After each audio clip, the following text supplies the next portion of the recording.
¿Qué tal? Bienvenidos nuevamente a esta cápsula donde continuaremos hablando sobre la cultura de gracia. Pero ahora quiero centrarme en una enseñanza que vamos a llamarle una familia de gracia. ¿Qué es una familia de gracia? ¿Acaso son personas que comparten una conexión sanguínea pero están libres de problemas? ¿Acaso serán esposos que no experimentan tensión o frustración, impotencia y que no tienen discusiones entre ellos o con sus propios hijos? ¿O serán aquellas familias donde sus hijos están exentos de conflictos en el hogar, en las escuelas o en los trabajos? No, claro que no. Una familia de gracia son personas como tú y como yo. La única diferencia que existe es que ellos simplemente son personas quienes han descubierto su identidad en Cristo Jesús. Conocen y disfrutan lo que Cristo hizo por ellos, lo que hace en ellos y lo que hace a través de ellos. Quiero recordarte que el mensaje de la gracia se enfoca en el ser, mas no en el hacer. Cuando el Espíritu Santo te revela esta verdad, podrás comprender que tú eres amado, justificado, santificado por nuestro Señor Jesucristo.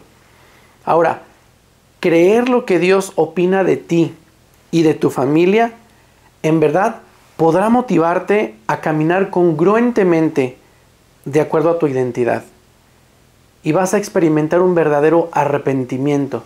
Te quiero recordar que la palabra arrepentimiento en el Nuevo Testamento, en el contexto de la traducción del griego al español, esto es metanoia, significa un cambio de mente, un cambio de mentalidad respecto a Dios.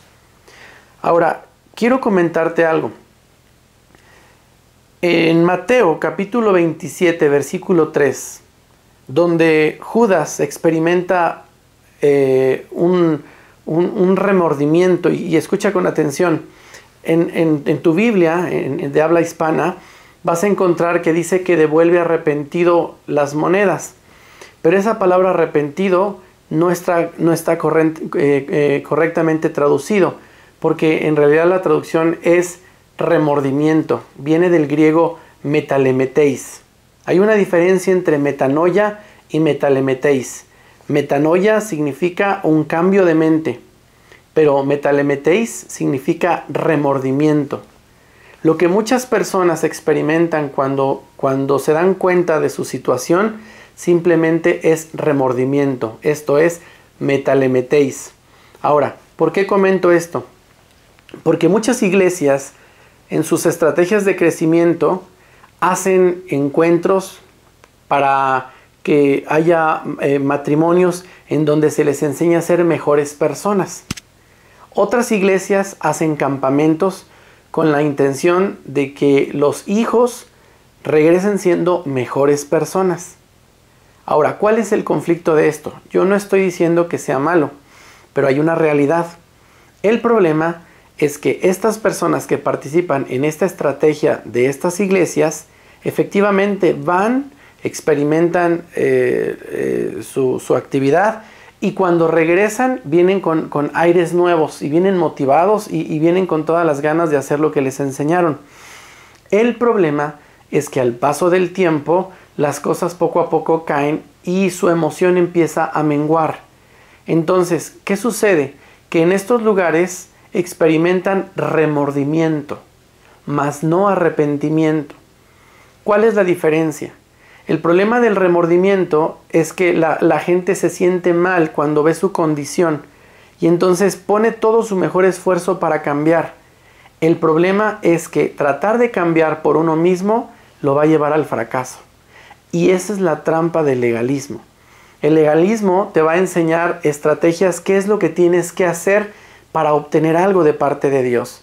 Entonces, la enseñanza legalista te va a decir, tú tienes que ir al encuentro para que seas mejor esposo, esposa. Tú tienes que hacer ciertas cosas para que te vuelvas una mejor esposa. Y en el momento las personas tienen la disposición de cambiar. El problema es que están supeditados a lo que ellos puedan hacer y entonces experimentan remordimiento, pero no un cambio de mente. Cuando una familia de gracia experimenta un verdadero arrepentimiento, lo que sucede es que su mente les permite cambiar de manera que se den cuenta que su identidad delante de Dios, como santos, como justos, como aceptados, como amados en Dios, les permite tomar decisiones correctas para que expresen el amor que ha sido derramado en sus corazones a otras personas. Romanos 5:5 lo dice. La Biblia dice que el amor de Dios ha sido derramado en nuestros corazones por el Espíritu Santo. La pregunta es, entonces, ¿el amor de Dios está en quiénes? Está en todos. Está en tu familia, en mi familia. Y cuando los integrantes de nuestras familias se dan cuenta que ese amor ha sido derramado en nuestros corazones, entonces nosotros podemos ser un instrumento de parte de Dios para que ese amor pueda ser transmitido a la gente que está cerca de nosotros. Esto es, cuando yo me doy cuenta quién soy en Dios, entonces va a ser el motivo suficiente para que yo tome una correcta decisión. Permíteme poner un ejemplo.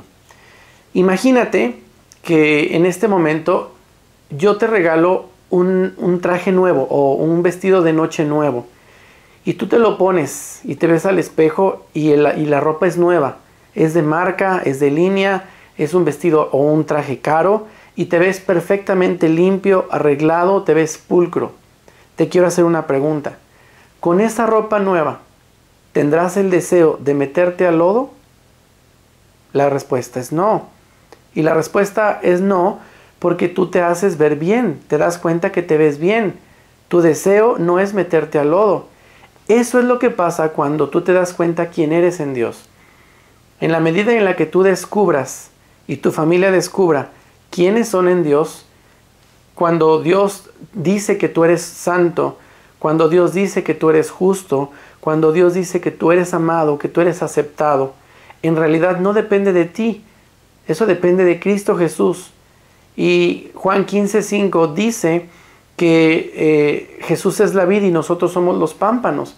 El que permanece en Él, mucho fruto llevará. No dice produce. Nosotros no podemos producir nada. Simplemente permaneciendo en Jesús vamos a producir el mucho fruto.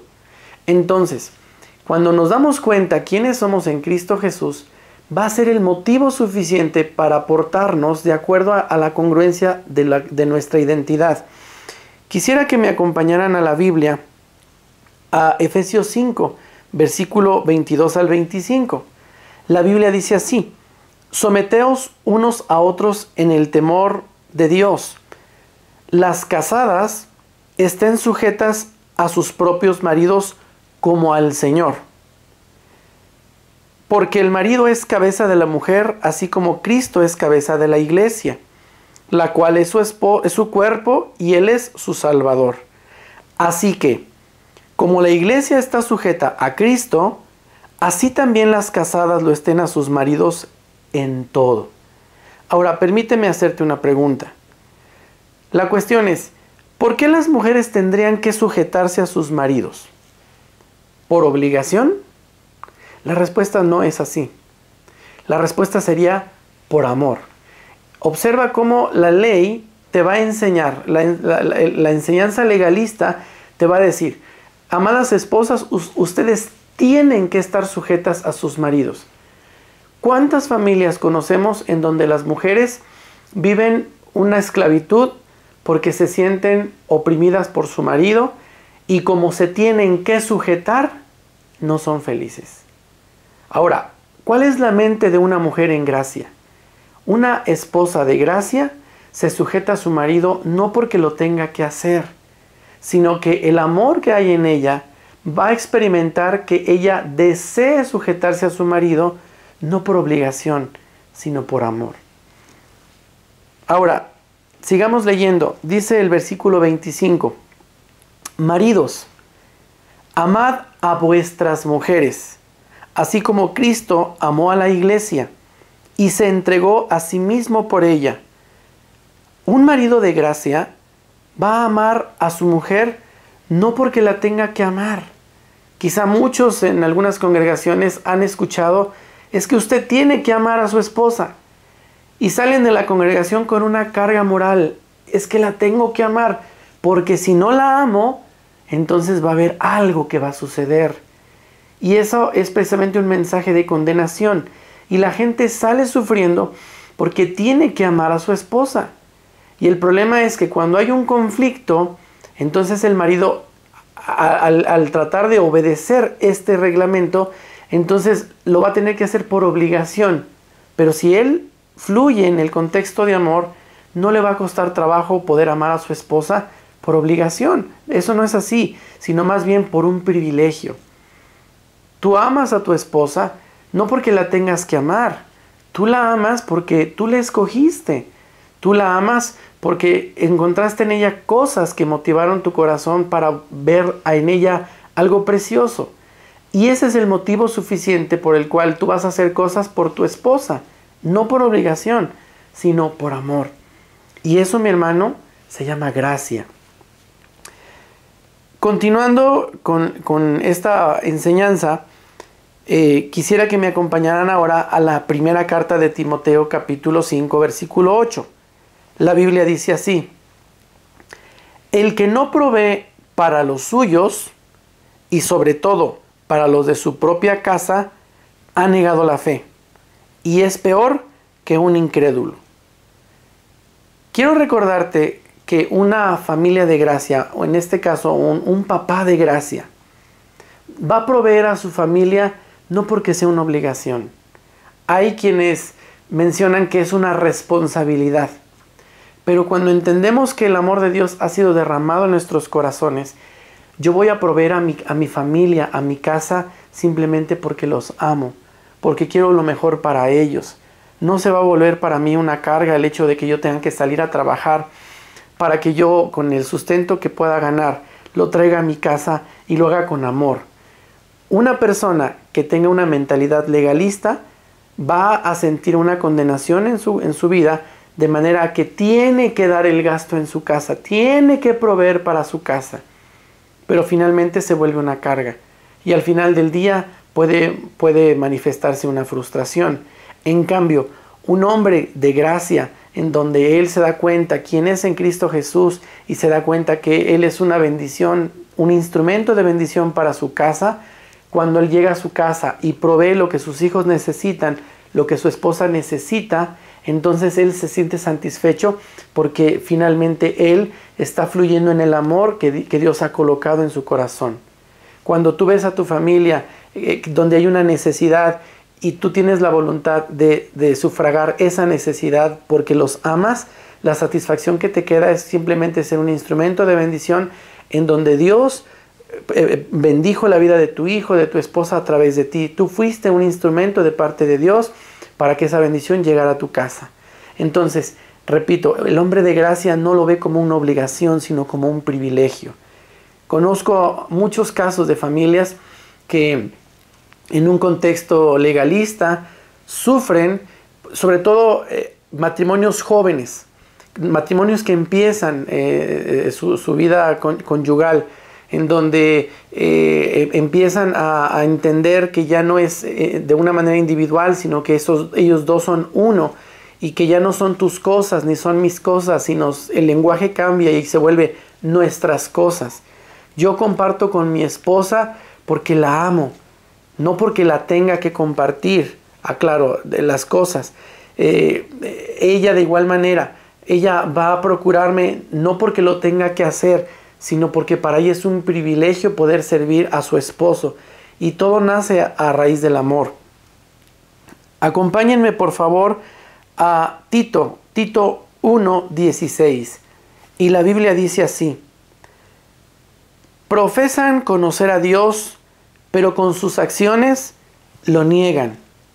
En el video anterior, cuando yo hablaba de la cultura de gracia, yo hacía una explicación en donde la gracia nos motiva a tener una vida correcta. Tito 2:11 dice que la gracia nos enseña a tener una vida justa, sobria, que nos enseña a renunciar a la impiedad y a los deseos mundanos. Fuera de eso, hermanos, no es gracia, se vuelve desgracia. Y este versículo Lo vuelvo a repetir, dice, profesan conocer a Dios, pero con sus acciones lo niegan. Quienes en sus acciones no están fluyendo correctamente en su identidad, lo único que está sucediendo es que no están viviendo gracia, están viviendo una desgracia. Y por último, quiero recordarte lo que habíamos mencionado al principio. Romanos 5:5. Dice la palabra del Señor, y la esperanza no avergüenza, porque el amor de Dios ha sido derramado en nuestros corazones por el Espíritu Santo que nos fue dado.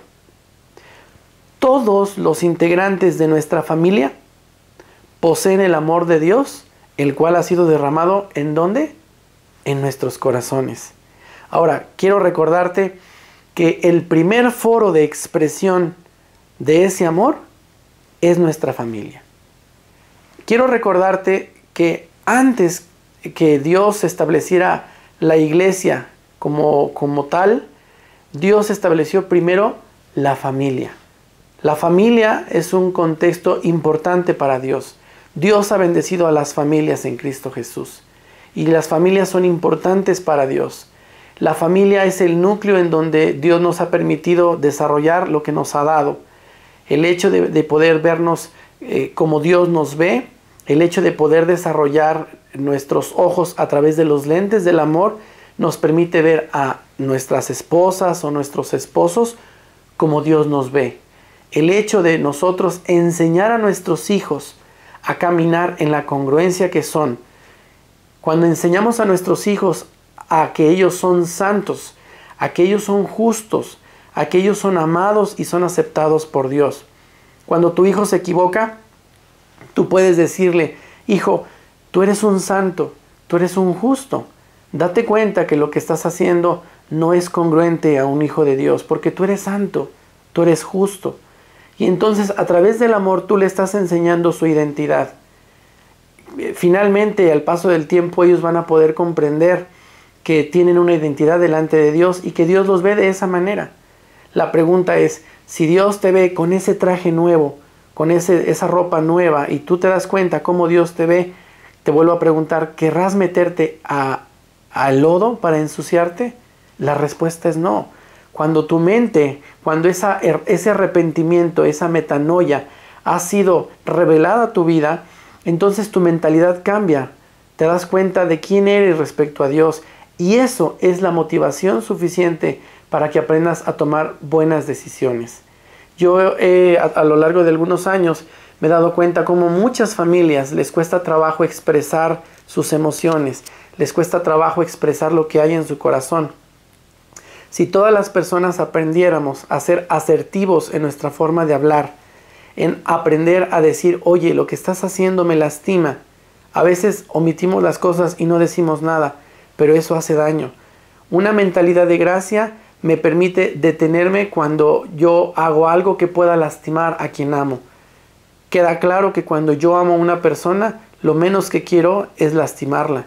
Y yo no voy a hacer algo que lastime a mi amada, a mi esposa, a mis hijos, simplemente porque los amo. Y el amor es el freno suficiente para que yo me limite a no hacer cosas a no hacer cosas incorrectas, de manera que yo lastime a la gente que está cerca de mí. Entonces, quiero poner algunos ejemplos más claros. Si mi hijo en verdad me ama, yo le puedo enseñar, hijo, ¿me amas? Sí, demuéstrame con acciones que me amas. Y los hijos poco a poco van a entender que ese amor puede ser expresado cuando entiendan que el amor de Dios ha sido depositado en sus corazones y que ellos pueden ser ese instrumento de bendición para la gente que les rodea. Un hijo de gracia es aquel que honra a su padre no porque le tenga miedo, no porque se tenga que sujetar ni lo tenga que honrar. Un hijo de gracia es aquel que honra a su padre porque lo ama.